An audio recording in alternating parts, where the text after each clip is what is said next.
নজরুল ইসলাম লিখেছিলেন সারে জাহাঁ সে আচ্ছা হিন্দুস্তান হামারা।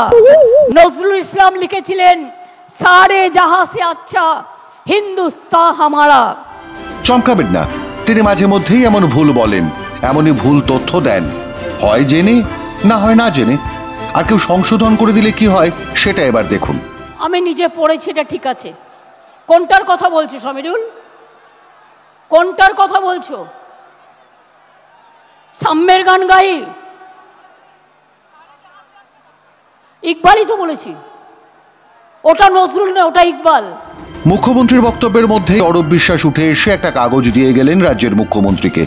বক্তব্যে কোনো পয়েন্ট মিস করে গেলে সাধারণত মঞ্চে থাকা কর্মীরা এমন চিরকুট পাঠিয়ে থাকেন দলের সর্বোচ্চ নেতা নেত্রীকে, দলীয় কর্মীদের কাছে সঠিক বার্তা পৌঁছানোর জন্য।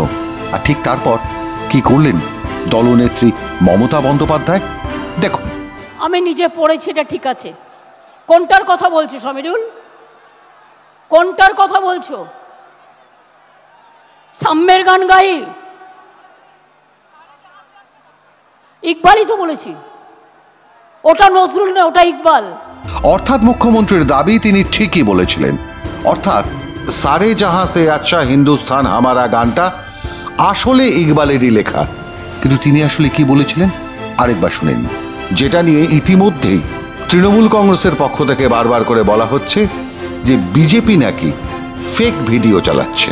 আমি আবার বলি, নজরুল ইসলাম লিখেছিলেন সারে জাহাঁ সে আচ্ছা হিন্দুস্তান হামারা। অর্থাৎ মাত্র 6 মিনিটের ব্যবধানে মুখ্যমন্ত্রী বেমালুম মিথ্যা কথা বললেন। আর যিনি মুখ্যমন্ত্রী সেই ভুল ধরিয়ে দিয়েছিলেন সেই সামিরুলকে সর্বসম্মুখে ভুল প্রমাণ করে ছেড়ে দিলেন। অরূপ কিছু বলতে গেছিল, কিন্তু সেও বেচারা ধমক খেল।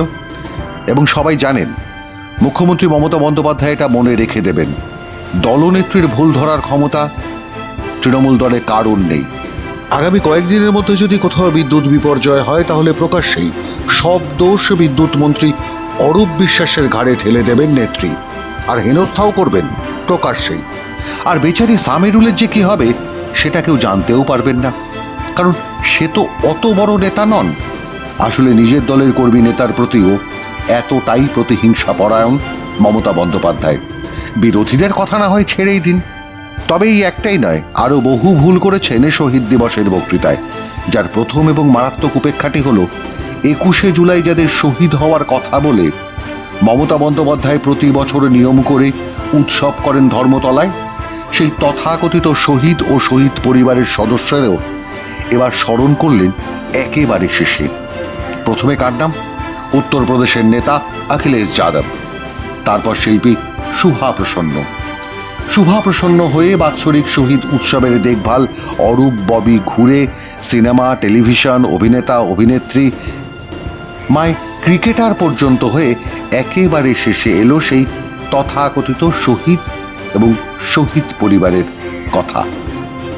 তৃণমূলের দলনেত্রী সবার শেষে প্রায় গুরুত্বহীনভাবে উল্লেখ করলেন সেই অভাগাদের, যারা সেদিনের কংগ্রেসের যুবনেত্রীর হঠকারী আন্দোলনে প্রাণ দিয়েছিলেন কলকাতায়।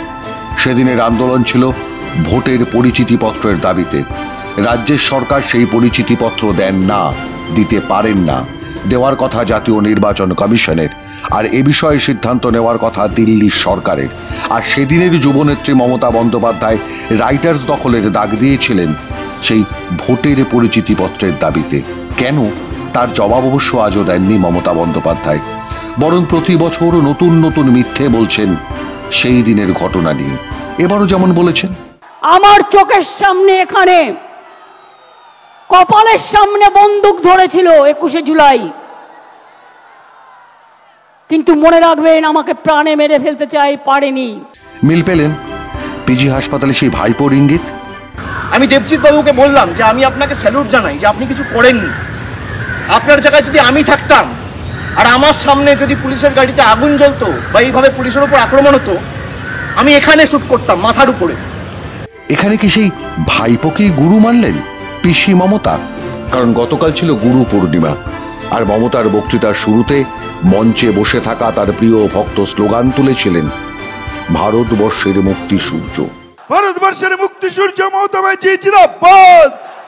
এবং বক্তৃতা শেষে মঞ্চে বসে থাকা তার কর্মী বাহিনী দেখলেন রাজা আসলে উলঙ্গ।